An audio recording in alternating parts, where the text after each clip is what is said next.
Hello everybody, welcome to my EBMAS, Emin Boztepe martial arts system combat tape. So there will be 3 tapes about, first tape about punching techniques, how we apply our fist techniques against all different type of punch attacks.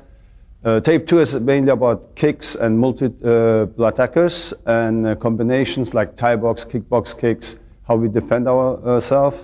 And the 3rd tape we will show you about tackling or shoot fighter type attacks, throws.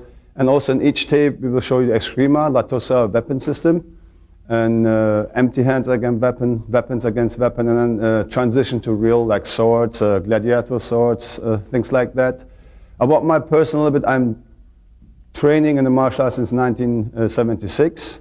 I did some taekwondo, Thai boxing, many years Turkish style wrestling, and Western boxing, but all this I have done to understand Wing Chun and Eskrima very well, so to apply against all this type of attacks, since my past has been quite a little bit violent. I've been raised in Germany, lots of street fights, being a foreigner, or nightclubs, being bouncer for 2 years, and all what I cared in my whole life is how can I defend myself effective as possible, and also have a style which is scientific enough and doesn't need rely on age or flexibility or force, because I'm going to be one day very old and I will still be able to defend myself effectively. And therefore I use the concepts of Wing Chun and Eskrima, Latosa weapon system, and that's what we're going to do today. Okay, in tape 1 I will explain you how we position our arms, our limbs to protect ourselves, to guard ourselves, and why we do it different than other styles. Like in boxing, they are very close, like here, or like karate style, sometimes here, or whatever, like, some kung fu styles are like this. So you have to understand also the scientific background of the Wing Chun system. So the first logical thing you have to understand, or the thought you should have, or question you should ask yourself is, what do I want to protect? So in our case, it's from our big brain to our small brain. Anything in here, which are vital organs. We need this to protect. If we get attacked here, people can cause a blackout on us. Once I have a blackout, knocked out, I cannot defend myself. If you break an arm or a leg, you're still conscious and you can protect you somehow self. So now, once we know which area we want to protect, so we need to find the center. So to position our limbs there to equally to every side, to the front, to the left and right, have the same distance with our limbs to protect it. Now, for that we need geometrical measurements. Let's say to get the center, we need a vertical midline, in that sense, to have 50% to divide left and right. So we'll be here. And then we need a horizontal midline, so it divides exactly here. The cross point is our center point. From here, an imaginary line goes straight forward. This is our center line. So once we have these 3 lines, we create 3 dimensions, right? So from left to right, we have the width. From low to up, we have the height, and from here, this is your depth. If we position our limbs like this, now you see we have the highest and lowest point, it's our height. From elbow to elbow is our width, and from fingertip to our elbow back is our depth. So you have a 3-dimensional protection shield. Okay, so time is the 4th dimension. The time we use if the opponent attacks, we move in. So we shorten the time of the impact, and said if I would stay here, the impact would be on my face, or here. If I can have the contact with the opponent's punch here, it's too late for me to deflect it or move myself away from him, or use his force to move myself away from him. But if it's here, by me moving forward, I create pressure. So if he's stronger, my arm tries to intercept, he creates something like a spring type of effect. So my arm becomes very flexible, so I can borrow the opponent's force.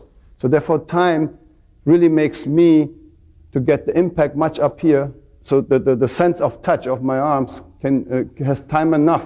It's a direct reflex to feel where the pressure of the attack goes. So in our system, we don't care really about what type of attack he does. We care about angles. It's a back fist, like a diagonal angle, or circular hooks, or swing, or straight, like a jab, or a straight punch, or like a karate punch. Really doesn't matter, or a Wing Chun punch. So we have only these 3 type of angles: circular, diagonal, and straight. So here I'm going to demonstrate you a little bit the Wing Chun punches. So Michael, can I have you? So very, very simple. If Michael would give me a straight attack, so I would not punch like this. Okay? Or I would not punch like a boxer, or maybe this side. So if he punches with the shoulder, I punch with the shoulder, what you see is mostly this one. I hit you, you hit me technique. Therefore, you look sometimes very handsome. You know, you cannot fight like this. The idea is, because Wing Chun is being created for the average person. If you go back, the founders were two women. So they're not built strong, so they cannot afford to take a punch. So in my case, or Michael, we're professionals, so we train. But still, for the average person to have the chance relatively in his own environment where he every day goes out after work, he wants to protect in his own environment himself. So we're not teaching people to fight, let's say, Mr. Mike Tyson. Because if he wants to do that, he must train every day, 3 hours in the morning, 3 hours in the afternoon. So no break. Different food, different schedule of his life, but then he's professional again. So this is really for the average person in his own environment to defend himself. So he needs a very intelligent, very scientific, smart self-defense system. So if Mike would punch me, we keep our shoulders very straight, you see? So when you look at the general in boxing, your target is your face, your nose. If I punch, this is the longest, the jab is the longest weapon, but where's my face? So if I really look here, this is the length I'm using, this part. But in Wing Chun, we punch, we use the whole arm. So if he gives me a jab, I move in, my arm is always longer. So compared to jab. If I put my shoulder in, just like boxing, well, you have a lot of the time this type of situation in boxing. Okay? So also our force and our punch comes from the elbow, which I will go a little bit later into it, how we get strong punches. So if you punch me just a normal punch, if I'm outdoor, my elbow low, it's a substitute for the triangle we have here. If you just leave your hand here, look, the effect here, I split his force, deflected here. Same as when I'm from outdoor, same position here. If I'm indoor, I lock my fist. Okay, or if he comes cross, I lock my fist. I don't leave it bended, so otherwise he has a hole here. That looks like a Swiss cheese. You know, like the cheese with the holes? Just goes in here, all right? So really the idea is each time, no matter I'm indoor or outdoor or diagonal, it's the same punch for you. It's the same punch. The point is now, since we're exercising, I have to stay still. So indoor, I must lock my fist so it cannot intercept. If I leave it here, you see what's happened? Outdoor, I must leave it low. But in action, if he punches me slow motion, I move and look. By the time I affect this already cut, this angle with interception, with the force cuts him already. And then the time when I hit him, it's going to happen this. Look, it's the same momentum, very slow, you see? It's the same punch. If it comes diagonal, it's the same punch. Since I'm standing here, and we just exercise a little bit, let's say I'm just outdoor, you see, I'm only crossing my punch. So the idea is really I'm doing the same punches. If I would do here and chain punch, you cross, same. See? So I'm not trying to punch his limbs. I don't care about his limbs. In our idea, this is a general in here. That guy wants to hurt me. This is his tool. This is his soldiers. So I don't want to start the punch like this. A lot of people do mistakes. They punch against the limbs. So when he comes, I really go in. I don't care about he has a fist there or not. See? In this case, I'm outdoor. It could be I'm indoor. Then I lock in because I don't want to stay here so he doesn't get in here. Punches. See? So if I'm keep punching, if I outdoor slowly, so you see, now I have to lock. If Michael doesn't lock, so this means I can intercept totally. So therefore we just do, since we're posing here right now, not really fighting. Also what you learn once you have learned these punches, is also to learn the balance forward and backward. So if I do this, you see? So this is very, very difficult. A lot of people just punch in the air. You need to do lots of partner exercises where you can emphasize force. A lot of people do lots of aerobics, as I mentioned. They punch here, make steps. It's all fantastic. Drills are good to get a very good coordination. But more important is also put force. You have to deal with force, how you can absorb or deflect the force. And the last thing in any exercise we do here in our system is anger. Because a lot of martial artists don't practice that last issue what's happened in the street is anger. Because this is a component you cannot calculate. Even a small person is angry, he can knock out a very big person. Because if he has the willpower, the anger, you never know how big that anger is. So we try to put this in. Okay? The only thing we don't do is punching for real. So also to exercise this, later on we put our foot forward. It's the same thing. This is basically just control. Let's say he's a boxer and jabs me. I can control his legs. So I can control or cross the other way around. So no, it could be a kickboxer, not just a boxer. Maybe he wants to move in and do something. So I can be safe. He doesn't kick me. Or I'm here, he doesn't kick me. If you see a lot of martial artists, if you're going, and then bang. Okay, you see lots of these things that come with the knees. So this is also preventing us. We have the absolute control over our opponent. So if you just step with this, maybe it's better for the angle. See? So I want to do this and hit him maybe, or just with a punch. Okay, so I can control him. If he wants to kick me here, I can see what he does or feel what he does. So all in Wing Chun has to do with sense of touch. It's very, very important. So what I'm going to let you do is to watch a little bit when Joe and Michael does this with the steps, just chain punches, no kicks. So just do it together, just the punches first program. Okay. Start slowly and then go a little bit faster.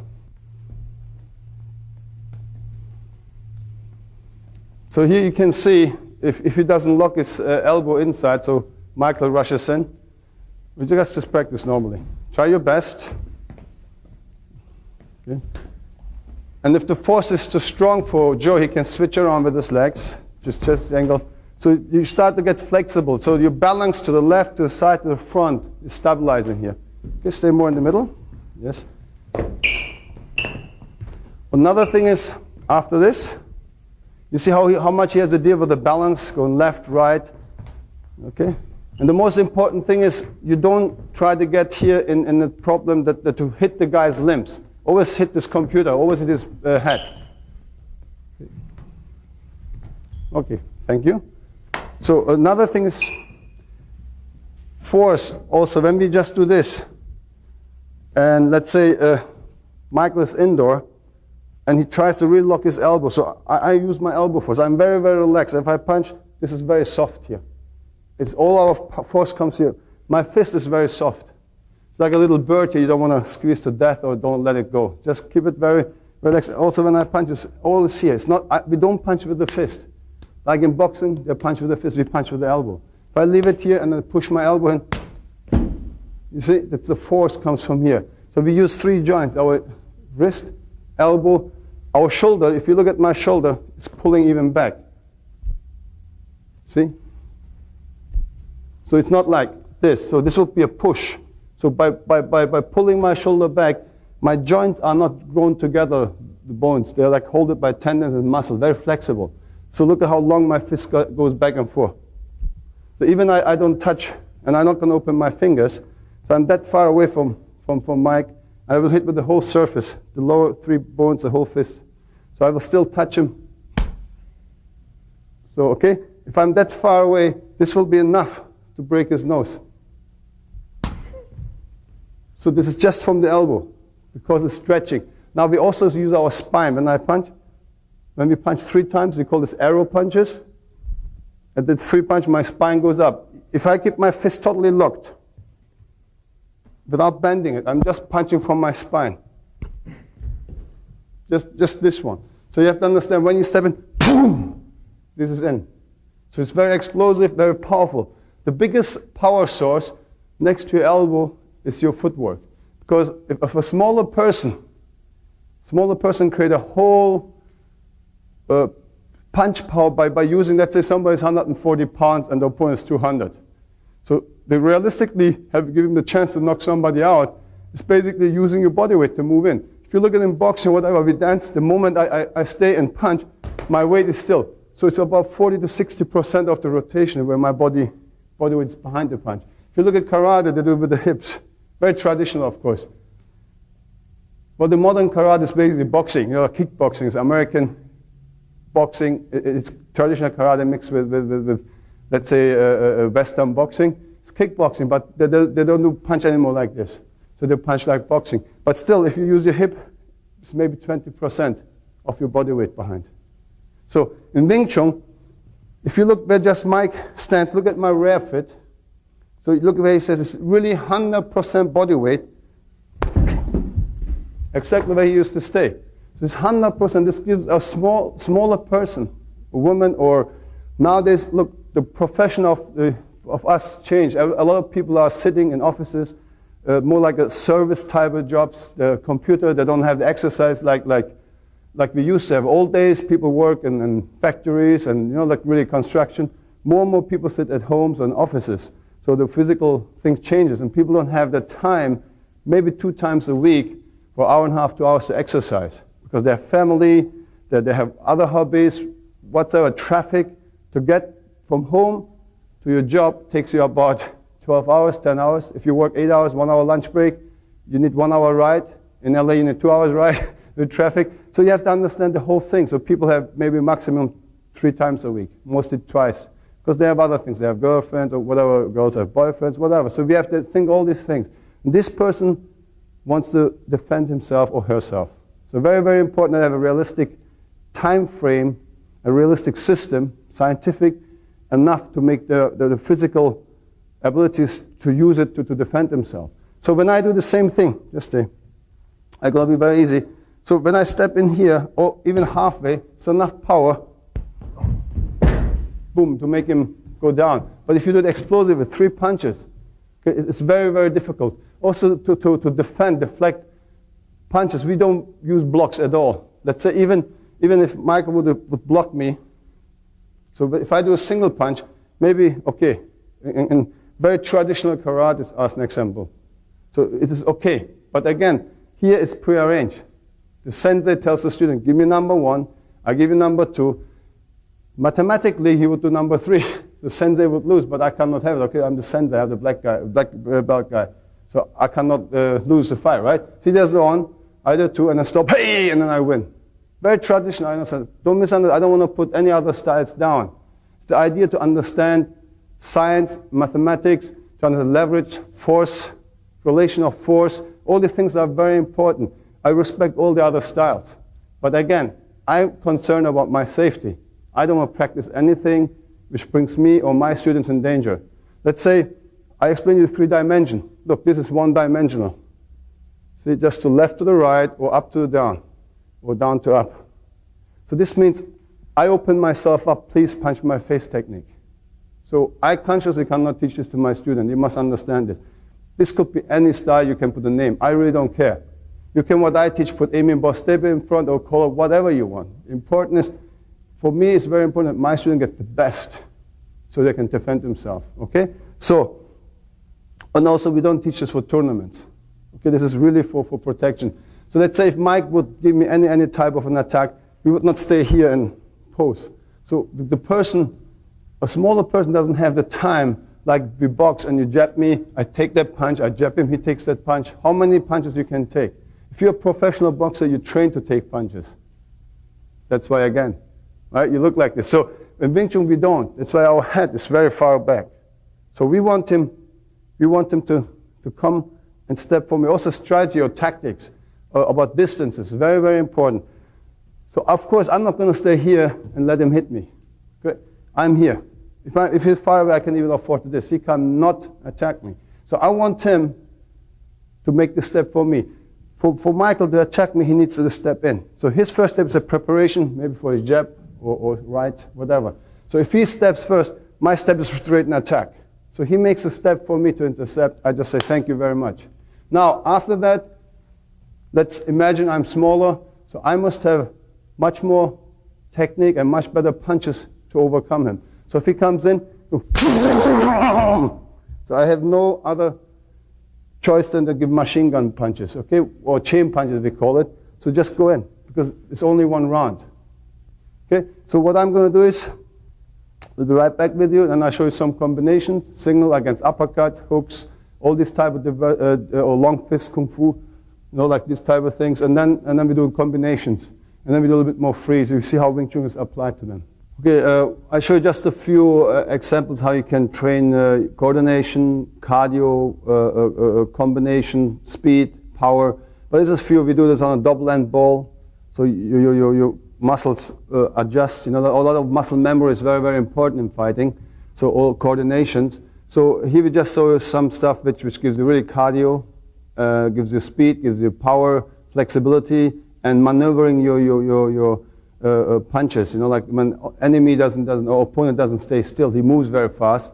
So you have to be capable to really catch up with him. A good boxer is dancing a lot, so most people are too stiff and too single view oriented. So in Wing Chun we really don't care where he goes. So Yanis and Joe is going to just show a little bit slowly and then go in and steps, and then we show some with the focus mitts as well. Well, enjoy it, huh?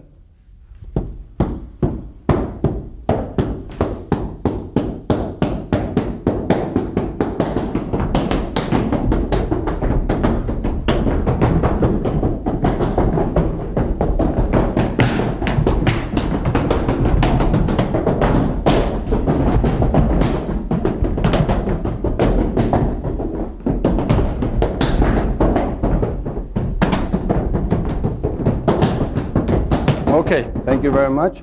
So, Michael, if I have you. So, the same thing with the focus mitts. It's more for really maneuvering, go left, behind. So, it's a little bit more speed. You start slowly out. And it's light punches, but the important is that you're very flexible with your footwork. Later on, I will explain a little bit more with the footwork. But now I want you to just focus on that he really has to go in a short range, very flexible. Later we use the same thing against multiple attackers. Okay, but I will go into this more in tape 2. So enjoy this one.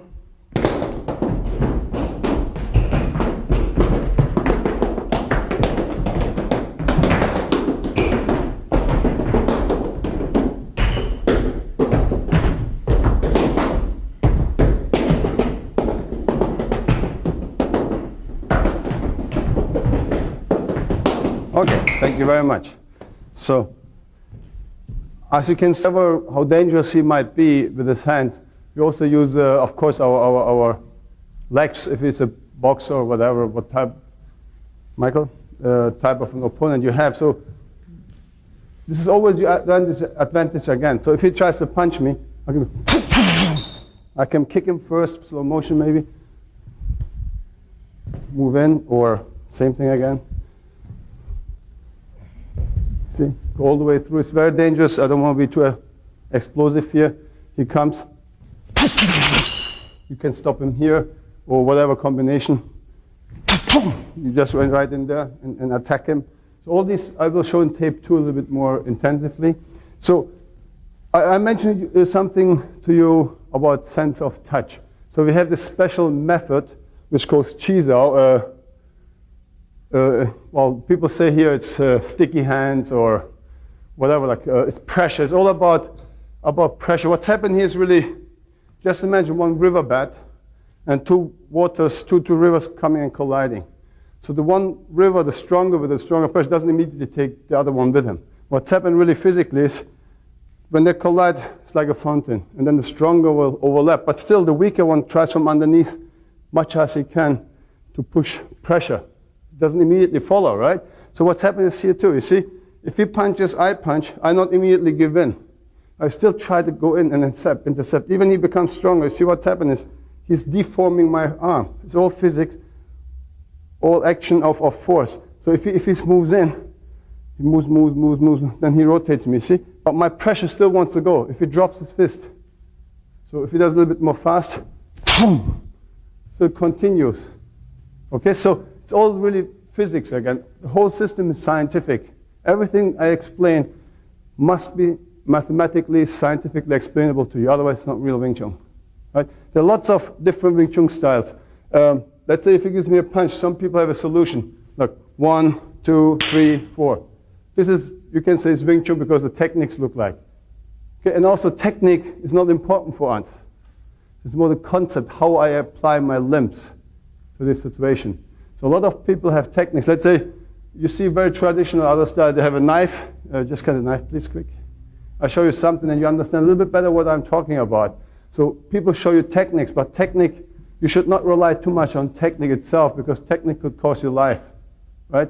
So because it's a combination, pre-arranged movements are techniques.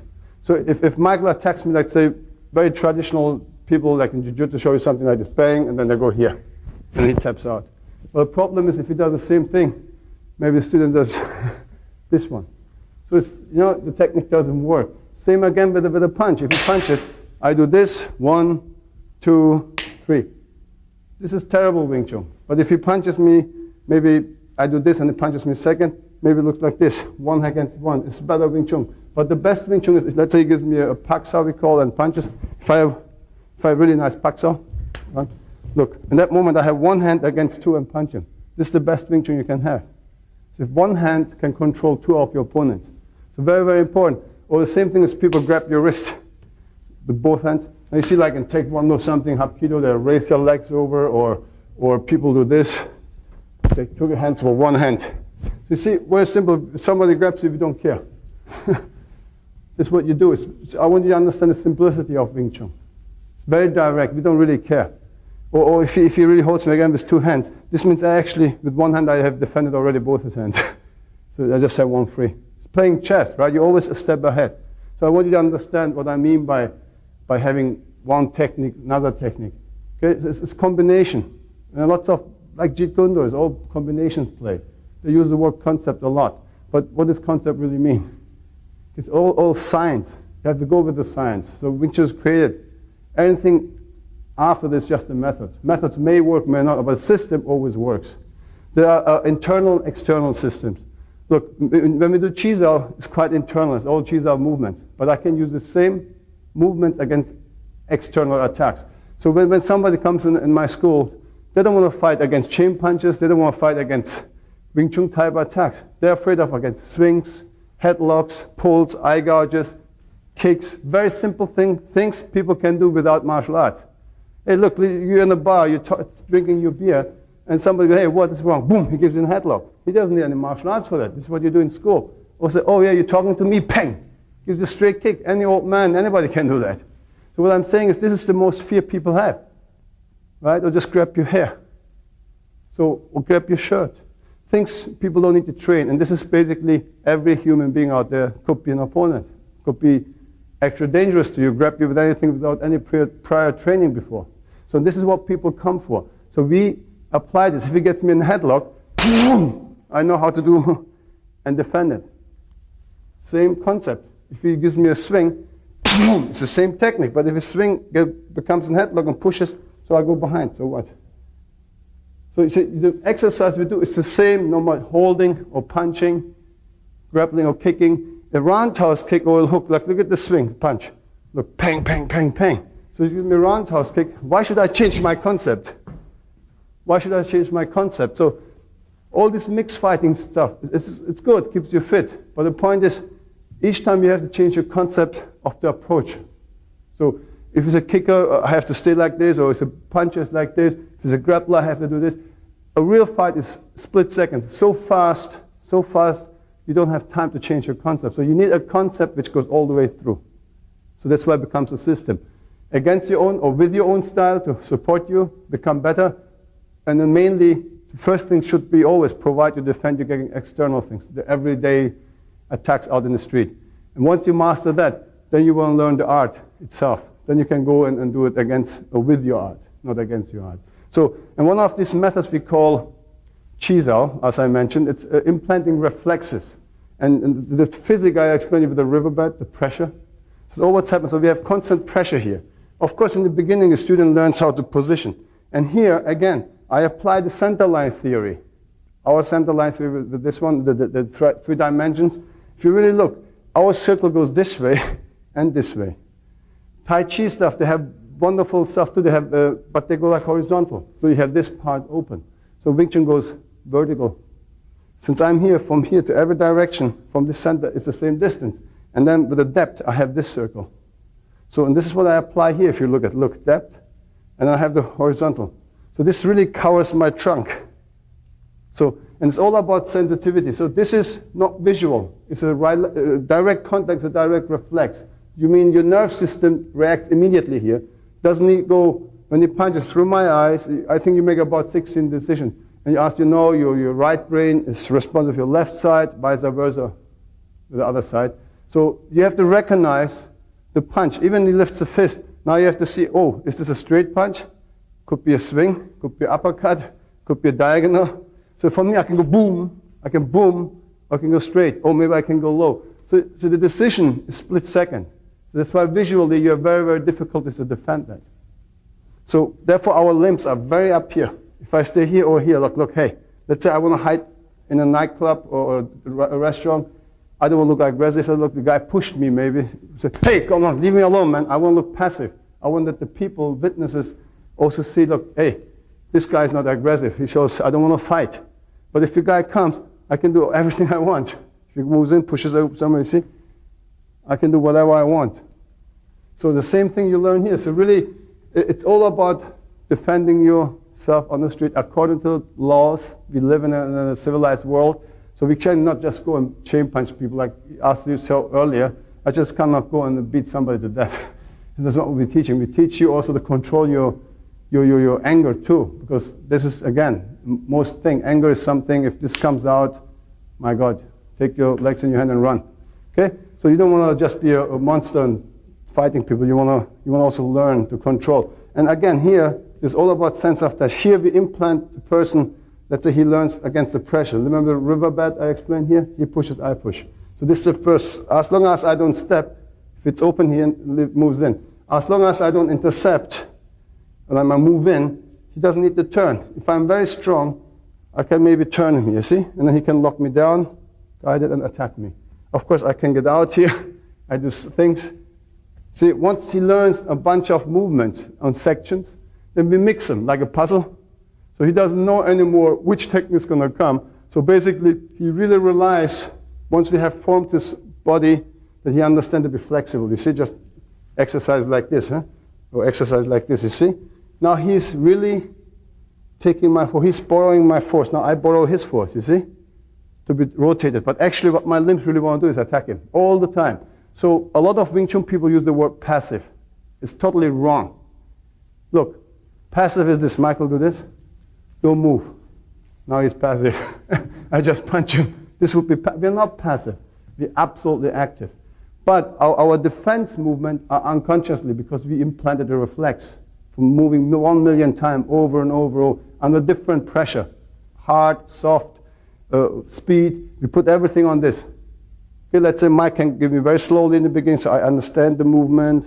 He can go fast, aggressive. Maybe he can hit me down with this and punch me with that. Boom! See, all this different type of version makes you more flexible. That's why it's very, very important. We always have the saying like the best teacher is pain. Because if the student mostly don't listen, he's always a smart, He knows everything better. So what's that when you punch him one time, you will see how fast his guard is up there. Okay, if he doesn't listen. But second is we call repetition. It's very important that you have to repeat a lot, but different type of repeating, not the same boring thing. Okay? And the third is me, because I know something against the pain. If you would listen to me first, it would make me the first best teacher. But since humans always put their brain in, I'm only 3, but I can live with that too. It's fine with me. Because end of the day, when you become an expert, you say your teacher is very good because he gives you the skill and the understanding and the concept. You can help yourself. I honestly believe a good trainer or teacher or sifu is somebody has to give the tools to the student, and that's what a lot of people do. But the problem is they don't explain them how to use the tools and how to apply it. Okay, so it's also very, very important to make the student understand what he has to do to succeed.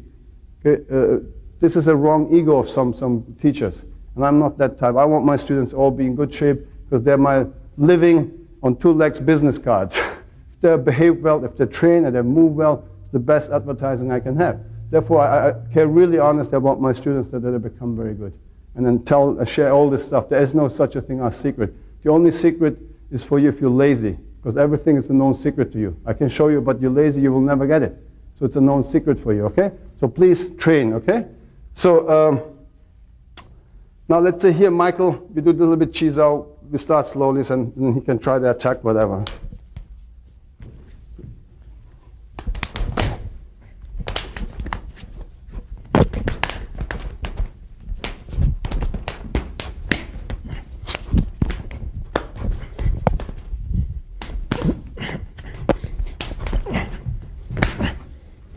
You attack me.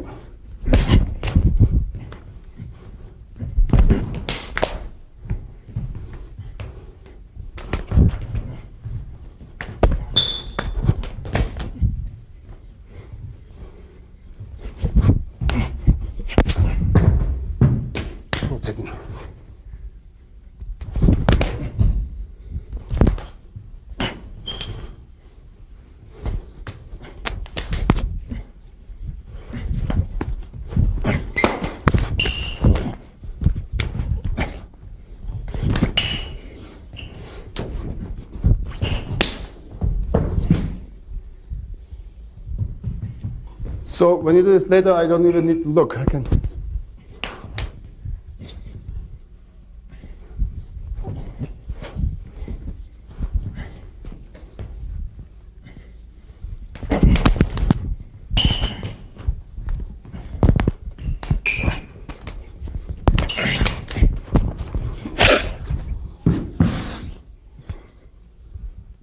Okay, so you can see it really doesn't matter, and you see me very relaxed, flexible. I don't care what he does.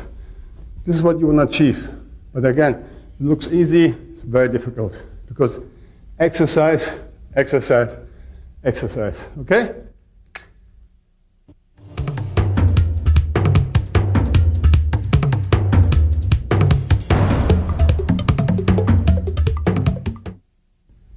Okay, I'm going to explain a little bit about the Latosa Eskrima system or concept.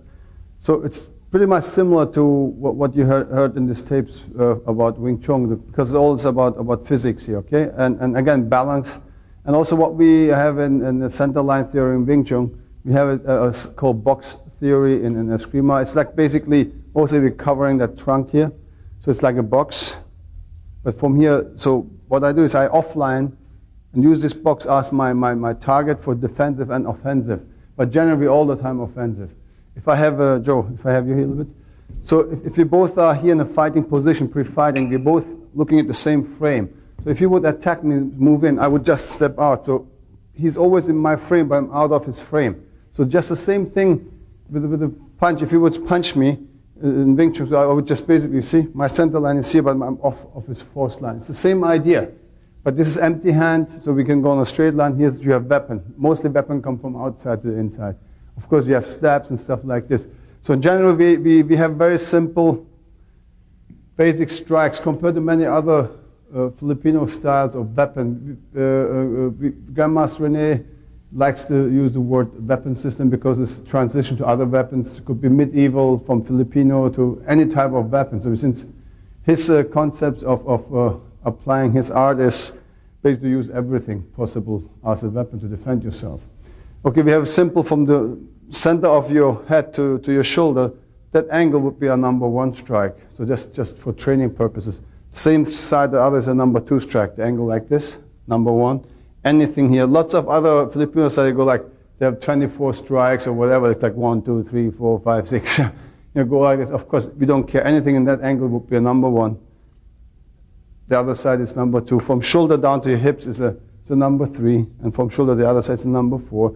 This we call number 5 is any step, straight. And the reverse number 1 or 2. Just the same thing, just reverse. So that's basically what it is. So rest you don't care about an inch higher or lower. So it really doesn't matter. So this is what we try to protect. So this is the whole thing now. We do lots of shadow work, stuff like this, imaginary thing, just to get the feeling, lots of footwork. But I want to just show you some explosive stuff here. First, empty hand, and then with weapons. So systematically go in. So very simple. If you would hit me very slow motion, number 1, boom. See, I would do this. I'm not trying to, to block these things. Generally not like this. I have seen lots of other styles that are blocked even like this. Even like this. It's so strong, you couldn't even hold it. Too dangerous because of the speed and the weapon and the leverage of the weapon here. It's really ridiculous. Or some people really they go like, and then want to twist your arm, things like this. It's just too dangerous and it's not realistic. However, it's more realistic, just like the concept of a bullfight. You have to avoid the force coming at you. You just step to the side. So if you would attack me, I would be here, crack. So again, it's intercepting. If somebody has a weapon, you want to take his space away. He cannot use it, especially as a stick. Knife is a little different story. Then the cutting edge. But also originally, historically, this is the size of a machete. Just a safe form of training instead of having a real machete. Because if there's a machete, you have to be really, really fast because you don't want to joke around. Anyway, general thing, if you see something blinking, knife or something, I suggest you take your legs in your hand and run. There's nothing to be bravery or cowardness. This is your life. And even the most stupid kid can kill you and stab you. Okay? And then generally people carry a knife. They're not going to pull it out like in the movie, say, hey, are you ready? Because they're going to just come from behind and stab you because they don't want to see you to see him as a knife or something, okay? So, however, so if he attacks, I show you something, you can go in and, okay, or whatever, different angle. Whatever, okay, you go in.